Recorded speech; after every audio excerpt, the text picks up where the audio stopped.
Welcome to RelapsePreventionPlan.net's free online rehab lessons.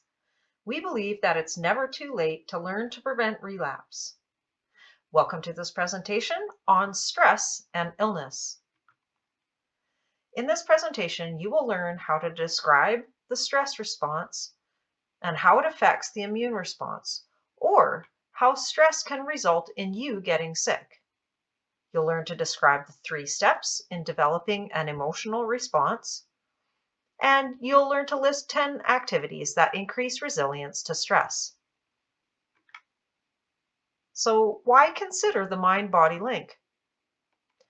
Many people assume thinking, emotions, and physical body processes are separate and that they do not have an influence on each other. For your recovery, it is essential that you be aware of the effects of physical health on mental health and vice versa. Good humor is a tonic for mind and body. It is the best antidote for anxiety and depression. It is a business asset. It attracts and keeps friends. It lightens human burdens. And it is the direct route to serenity and contentment. New technology is finding the links between the mind and body. Chemistry, biochemistry, cellular and molecular biology researchers have discovered ways that the brain, nervous system, and the immune system communicate. The same parts of the brain that control the stress response also play an important role in susceptibility to and resistance to disease. Feelings and illness.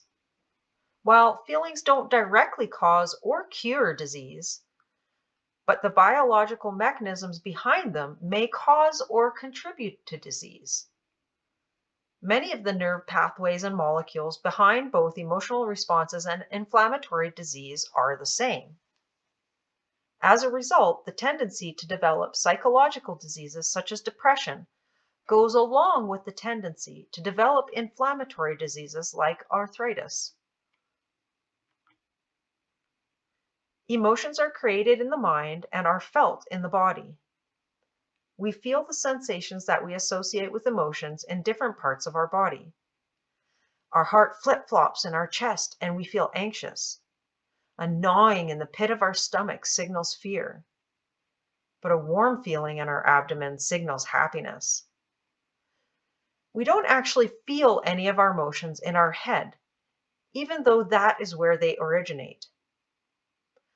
Part of the conscious experience of emotions comes when we recognize their physical effects and label them as anxiety or fear or you name it.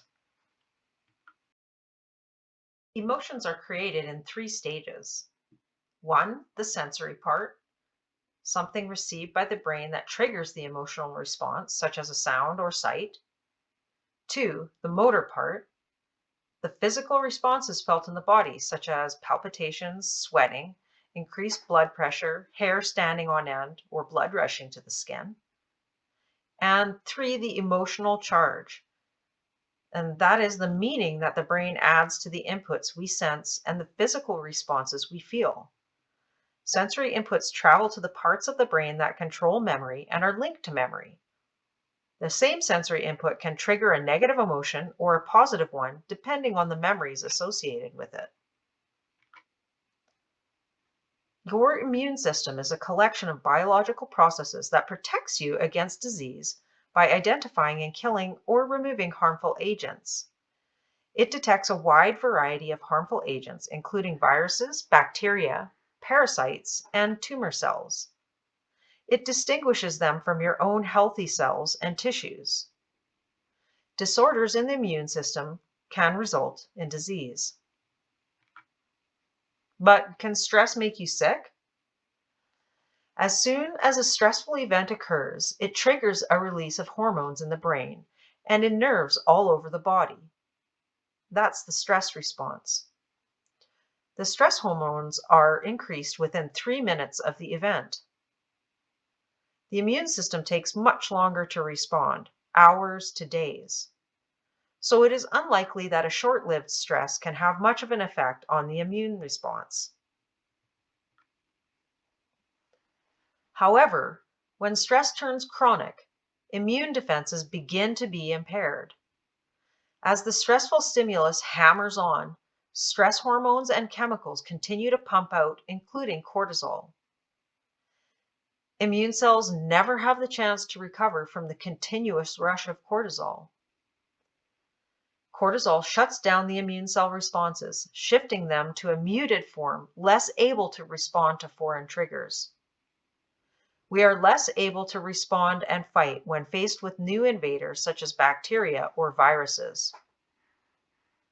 So, if you are exposed to the flu or common cold virus when you are chronically stressed out, your immune system is less able to react and you become more susceptible to infection. But can all stress make you sick? If stress is intermittent, your immune system will have a chance to recover and be ready for the next assault. Unless the body has a chance to recuperate, the stress hormones accumulate and build up. So, what kind of stress can deplete the body's ability to fight off sickness? Chronic illness, chronic emotional stress, such as depression, anger, or anxiety, chronic physical stress, such as lack of sleep and food, can all cause sickness or impair your body's ability to fight off sickness. If the stress persists and the immune response can fail, if the stress persists, the immune response can fail and you can get sick. All stress is perceived differently. For every individual exposed to an event, there is a different interpretation of its stressfulness. Our perception of stress, and therefore our response to it, is an ever-changing thing that depends a great deal on the circumstances and settings in which we find ourselves. It depends on previous experience and knowledge, as well as the actual event that has occurred. And it depends on memory, too. Memories cause stress. A memory is not a threat.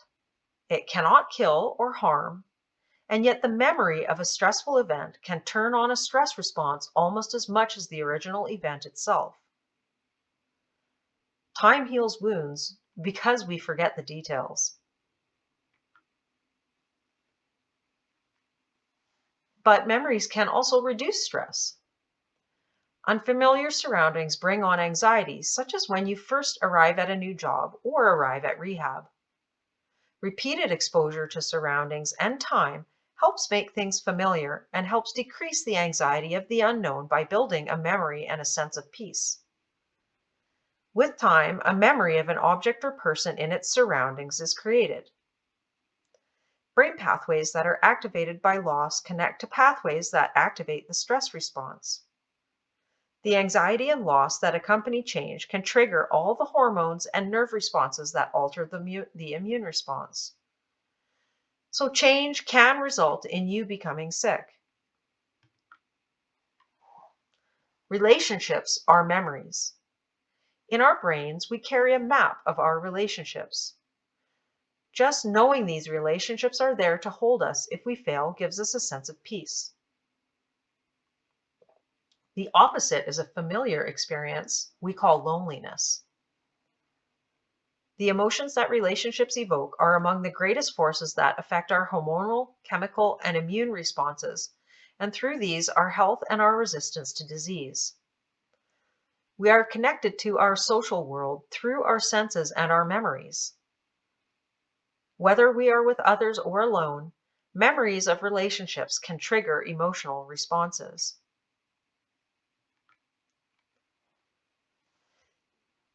So relationships can increase or decrease stress.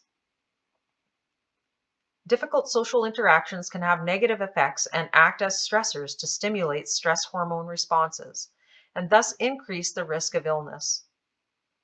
Gestures of support from a significant other, as simple as hand-holding, can reduce physical and hormonal responses to a stressful stimulus.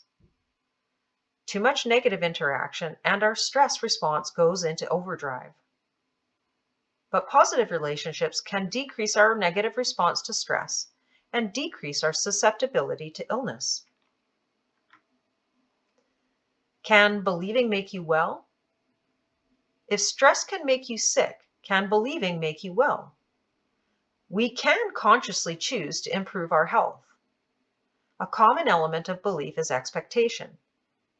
If we expect actions to help us, they often do. Learning is at the core of changing your expectations to a positive outcome. So learn new connections and change your physical response. Just as we can learn a new task, we can learn to make new connections among events, actions, and feelings.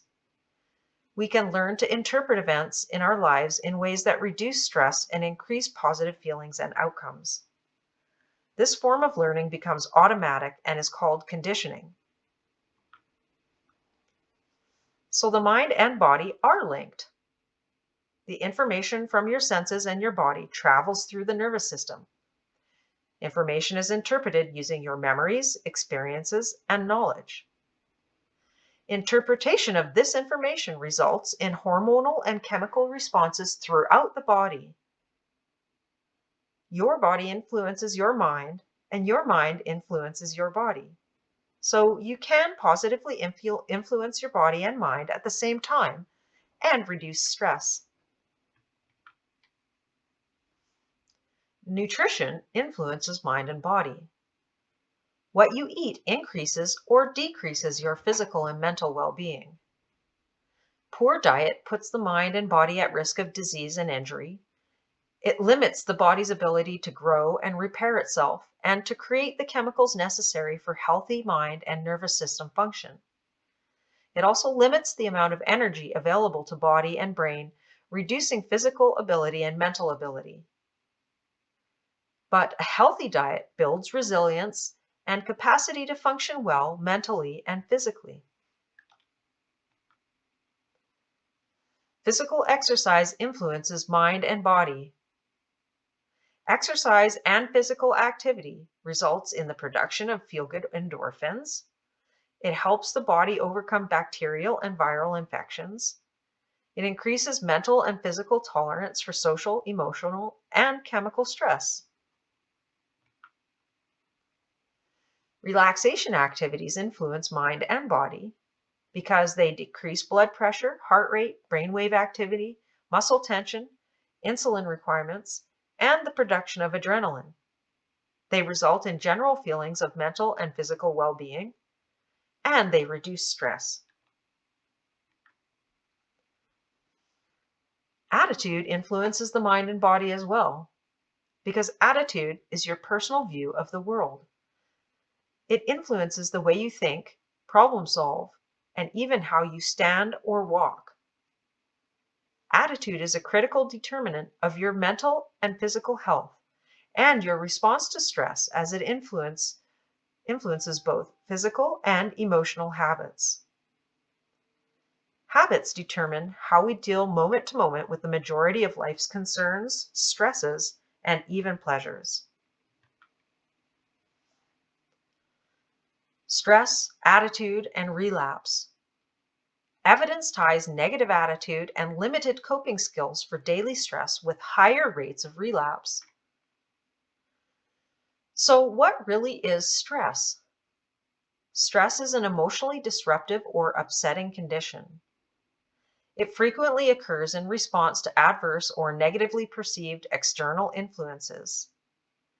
These are things that happen outside you that you think are bad or unfair. It can occur when positive things happen that cause you to feel happy and anxious or worried at the same time. Including events such as starting a new job or getting married. It affects both your physical and your emotional health. And it is often accompanied by increased heart rate, a rise in blood pressure, muscle tension, irritability, and depression.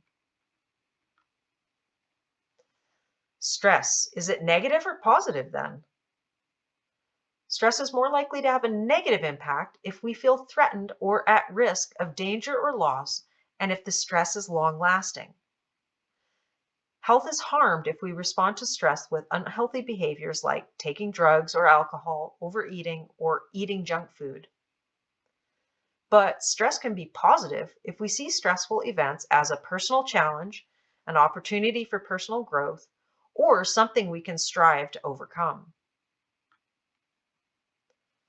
The positive impacts of stress. Many Canadians report stress positively impacts their life. 46% exercise more regularly. 48% believe stress is proof they are involved in important things. And 31% say stress improves the quality of their work.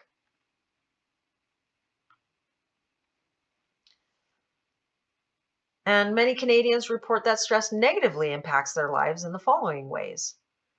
48% have reduced sleep quality, 41% reduced personal health, 33% reduced home or family life, 23% reduced quality of sex life, and 23% reduced quality of work. Alcohol negatively affects the stress response because it increases the stress reaction in the body by negatively affecting hormonal activity and the endorphin receptor system. It dehydrates the body, which causes physical stress on the body. It reduces the mind's ability to process information, and it reduces the ability and desire to be physically active. Cocaine negatively affects the stress response as well because it increases irritability, insomnia, restlessness, and stress. It also increases heart rate, respiration, and body temperature, causing physical and mental stress. But you can improve your response to stress by doing a few things that are positive every day that bring you pleasure. Get regular physical exercise. Get regular adequate sleep. Practice meditation. Avoid drugs and alcohol. Continue with your education, both formal and informal.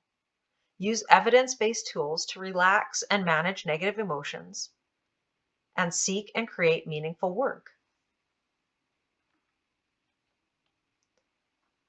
You can also eat a balanced, nutritious diet, including vitamins and supplements, as appropriate for you. You can develop positive relationships and take care of your physical illnesses and your mental illnesses. And you can communicate with family or significant others about your goals and the outcomes you want to achieve. You can also improve your response to stress by separating yourself from those who will not support a positive outlook and healthy lifestyle. Avoid judgmental and critical people, negative or angry people, people who constantly complain, especially people who use drugs and alcohol, and those who are involved in high risk or illegal activities. And get moving. Create opportunities throughout the day to sharpen both your physical and mental health while you reduce your levels of stress. Work on your physical and mental health by deliberately planning activities for both. And an imbalanced relapse prevention plan will leave you off balance too, just like standing too long on one leg, and that's stressful.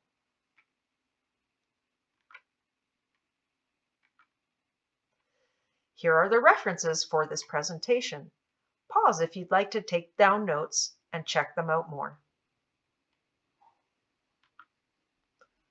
In today's presentation, you learned to describe how the stress response affects the immune response, or how stress can result in you getting sick. You also learned to describe the 3 steps in developing an emotional response, and list 10 activities that increase your resilience to stress. Don't forget to complete our exercises in the downloadable workbook, Make Your Last Relapse the Last, at relapsepreventionplan.net.